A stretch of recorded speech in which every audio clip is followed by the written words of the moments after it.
Morning, morning. Hope everybody's doing good. Sorry I missed you guys this morning when you came out to practice. It's it's a Monday, but really it's I think a Wednesday in game prep, so it's kind of a little bit more locked in there. But apologize I missed you. But just kind of wanted to start off just our condolences, and lost a really good man and a really good coach and a really good Pirate this past weekend in Harrell Robinson. And what Harrell meant not only to East Carolina football, but to high school football in East North Carolina. You know, a native of Washington, Beaufort County, coached in Williamson and Martin County forever. And the influence he had on high school football in this region, and then also a true Pirate, and just our thoughts and prayers with him and his family as they go through this season of loss here. But just couldn't say enough good things about what he has meant to Pirate Nation over the years. Also, I want to talk about another Pirate, and Trey Savage. A big day for the Blue Jays yesterday, and for Trey, and excited for him. And we talked a little bit about Jaquan McMillan in practice today, and Trey's a perfect example of exactly what Jaquan is, just having an elite mindset and really preparing for the moment. And obviously, he'd done that all season. When his moment came yesterday, he performed on the biggest stage there is. And just a shout out to him, and representing his team and also Pirate Nation in such a manner. And the bye week's a little bit unusual. We go back to thinking about Army, usually up here talking about the past game and what happened on Saturday. Now it's 11 days removed, and we had a chance to kind of do some recruiting during that time. I actually got out in Pitt County a little bit. Was over at Conley High School and saw some pretty good football over there, and saw a couple of you guys over there as well. And then over at Rose High School and saw South Central there as well. So that was good to get out in the area and see some good football. And also while I was over at Rose, saw they honored the 50th anniversary of the first state championship team at Rose High School, and saw those guys out there and just setting the foundation for Rose High School and the culture way back then and what's carried on and to today. So that was pretty cool, just to see a little football in the area. Going back to Army, just kind of reflecting on it a little bit. We're always looking out the windshield, not in the rear view, but it was a really good win. Good way to start off the conference, 1-0 against what you're seeing as an Army team that's probably, is 1-2 in the conference right now, maybe 2-2 after this weekend. And, they did some things that maybe they weren't used to last year, but I think that's a little credit to our guys and our players and the way they attack things. Offensively came out, started fast. First 3 drives, put up 7 points. Anthony and Caton connected down the field. Caton got in the end zone there, and then Anthony got in the end zone as well. And really, that's the way you want to start, especially against an option team, is get the lead. Thought we converted well on third down, got the rushing attack going late in the game. And then defensively, that's probably as good of a defensive performance as I've seen against an option team in a long time. So just really proud of those guys. And then special teams added a score right there at the end with Kyler Pearson. But as I tell our guys, you can take confidence from the beginning of the year, and I think if you look at the stats right now, we're doing a lot of things well, but we got to focus on the things we're not doing well and kind of get them up there. We can't take one play from the beginning of the year into this week versus Tulane. So our focus has been on Tulane. A lot of times in a bye week, you have a time to reflect and kind of look at yourself, which you did for a couple of days, but pretty quickly we got started on our preparation for Tulane. It'll be 14 days coming in this Thursday since we last played. A little less for them, I think 12, because they played on a Saturday, we played on a Thursday. They're a 4-1 football team. They've got a couple wins in the conference, or 1-0 in the conference. And I believe, and I might be wrong on this, Stephen, you can kind of correct me, we've won in New Orleans, but never at Yeoman Stadium. I believe that's correct. Summerall's doing a great job there. John Summerall, their head coach. I think he's like the 5th highest winning percentage coach in college football right now at 778. So last year they were, I think his conference record since he's joined the Americans 11-2. Last year in 2024, they played for the American Conference Championship as well as Army. Offensively, they are a pro-style shift motion, move around. They'll do a little bit of huddling. Offense, Joe Craddock has been his offensive coordinator at Tulane as well as at Troy. And then on the defensive side of the ball, defense coordinator Greg Gasparotto. You'll see a similar style of defense to what you saw from Army. He is a Nate Woody disciple. Actually coached against him when we were in the Southern Conference. He was at Wofford, and I was at Citadel. So it'll be similar to there. And then special teams is one of their strong suits as well. I think they got a really good kicker, really good punter, and a return guy, Omari Hayes, who was actually at FAU last year. Offensively, they're averaging 26 points a game, over 400 yards per game. I think the bulk of that's coming on the ground, over 200 yards a game rushing. Jake Resloff is the quarterback, transfer from BYU, so we thought we'd see him, in the offseason at BYU a couple weeks ago, and some things happened there, and he ended up at Tulane. He's actually seventh nationally in rushing touchdowns with 7 touchdowns. So you think of quarterbacks, you think of their arms. He can certainly spin it, and very strong arm there, and does a good job putting in small windows, tight spaces.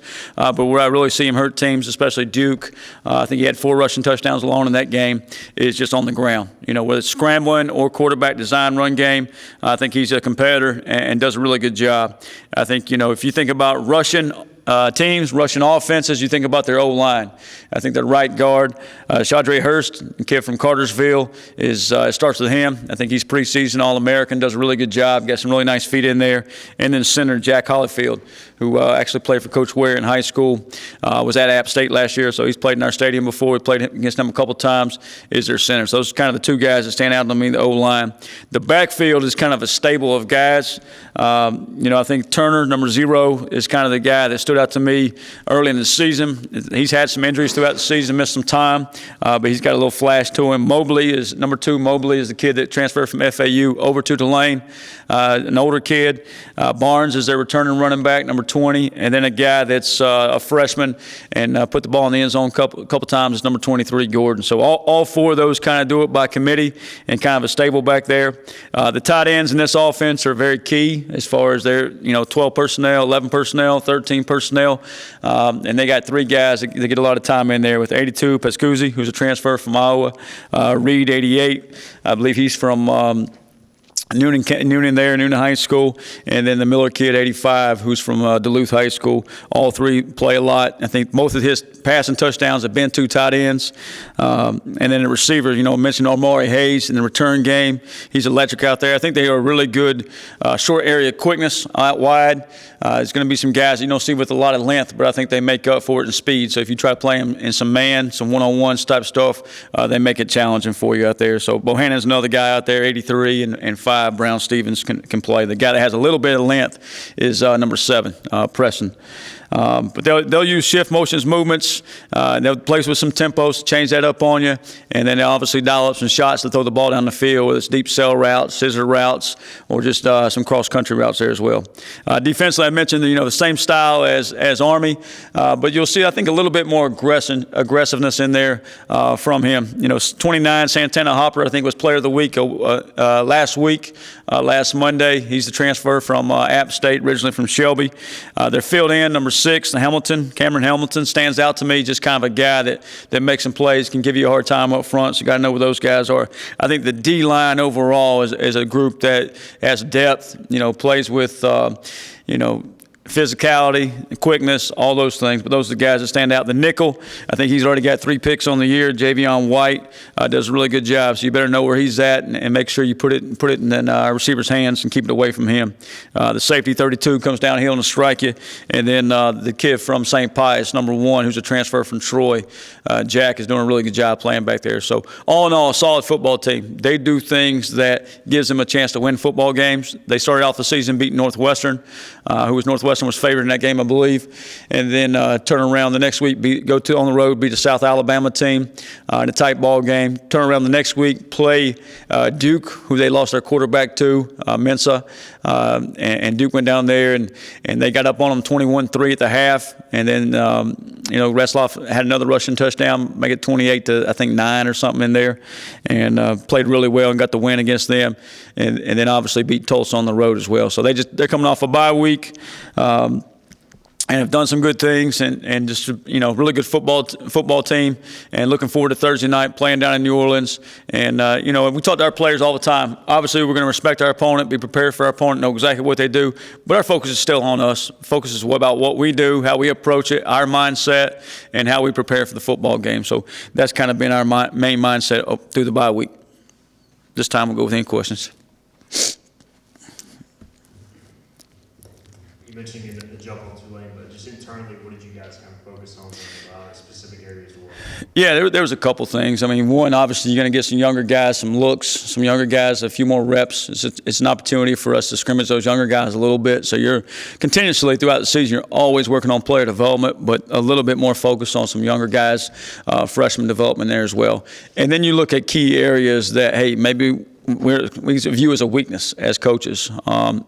Fourth downs, red zone, big plays, third and extra, whatever it may be. Then you kind of, find ways to go attack that and set your practice up that. We got to do a better job of sequencing plays, I think. Some special team things that I think we can clean up. So all those things we kind of go back, take a look at, and really make that the focus. We practiced last Monday, Tuesday, and Thursday of last week. And really Monday and Tuesday was more about us and looking inwards and kind of making sure we're prepared for the second half of the season here. You're 5 games in, so it gives you a good snapshot of where you're at, and then also a good snapshot of where you can go to. So I think we did a good job of that. And then Thursday, we kind of jumped right into Tulane because we were 7 days out from the football game. Coach, when we look at Brett Slath, and he's their leading rusher as well, Yeah. As a dual threat, what does he kind of present in that aspect of the offense as well? Yeah, you see in the Duke game, I think on the first drive, he runs a little zone read in there, tucks it away. The defensive, they really don't honor him at all with the defensive end, and the linebacker should have had him. And he just kind of gets up the field and gains chunk yards. And then he finally gets in the end zone on the second one. So you got to do a great job of playing fundamental sound football because he's got all the +1 runs. He got to make you honor him.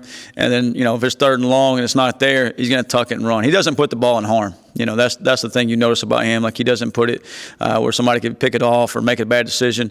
If the throw's not there, if it's not open, and he's going to tuck it and run, and he can certainly chew up some yards in a hurry, and has done a good job of that.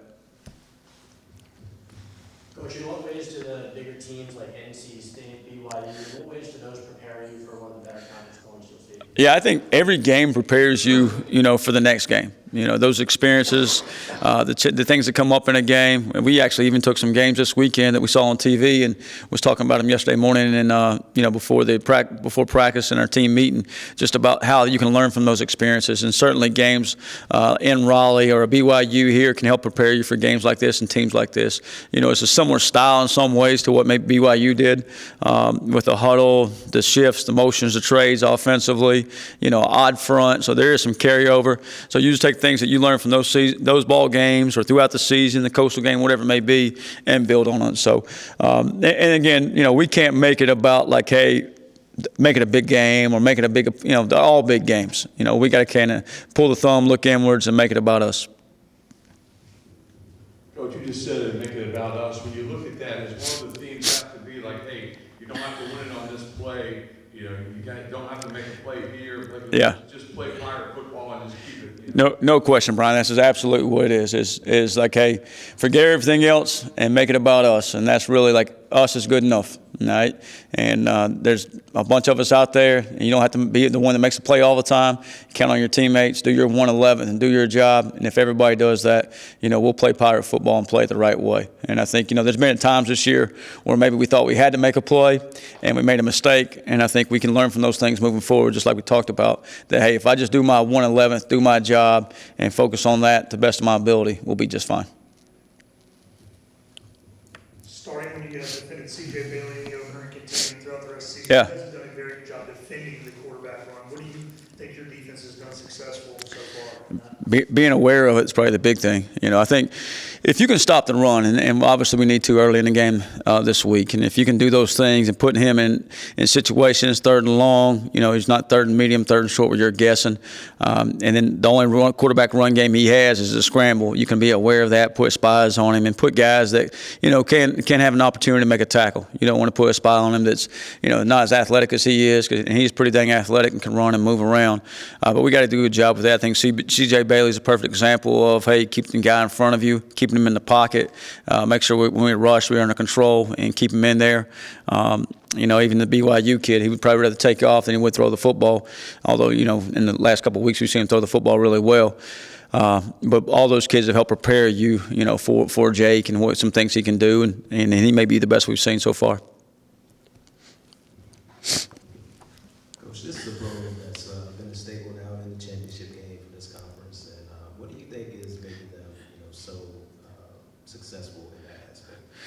Yeah, there's probably several aspects that we want to get into, but I think they've done a good job for the last several years. Coach Fritz was there, and I think Pratt and those things kind of lined up. Some defensively they had a run there. Some guys that's moved on to the NFL as well, and they still got those guys that play hard, and they got that mindset and that culture. And John Summerall's continued that, and he did that at Troy, and certainly does a great job coaching, and all the coaches do. So I think the fact that they continually go play the right way, go attack it the right way, and that's what we want to be. That's what we want to do with our football team is make sure our mindsets to play our tails off with great effort, great energy, and that you've seen them do that, and that's kind of why they've been able to win games. I think they're maybe first or second in the country on road games. I think they've won like 17 or 19 straight.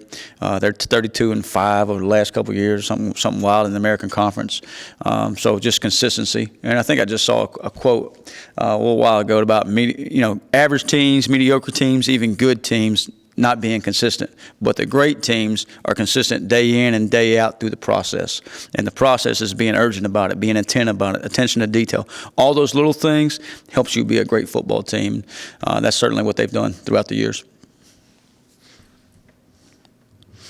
Coach, from my understanding, y'all are doing like some activities on the road this year. Yeah. And so what kind of goes in that like balance of the head coaching folks, but also experience kind of the venues, so to speak? Yeah, there's no question. I look at it sometimes like we go on a flight and go to a stadium and then get right back on the flight and fly home. And it's like, well, somebody asks you, well, did you see this or did you see that? Well, you don't even have an opportunity to see that because you're just thinking on the game. And I think it is our main focus, our main job is go win the football game.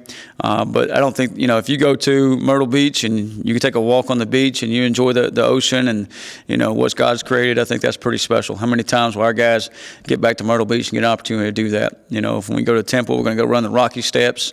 We go to San Antonio, we're going to go see the Riverwalk, maybe the Alamo. And then, this weekend we go to New Orleans. We're going to go see a cathedral, Cafe de Monde, I keep calling it, whatever they make there, and just experience a little bit. It's a way to stretch our legs out for 20, 30 minutes, but also at the same time, I think, how many opportunities are our young men ever going to have to go back to New Orleans?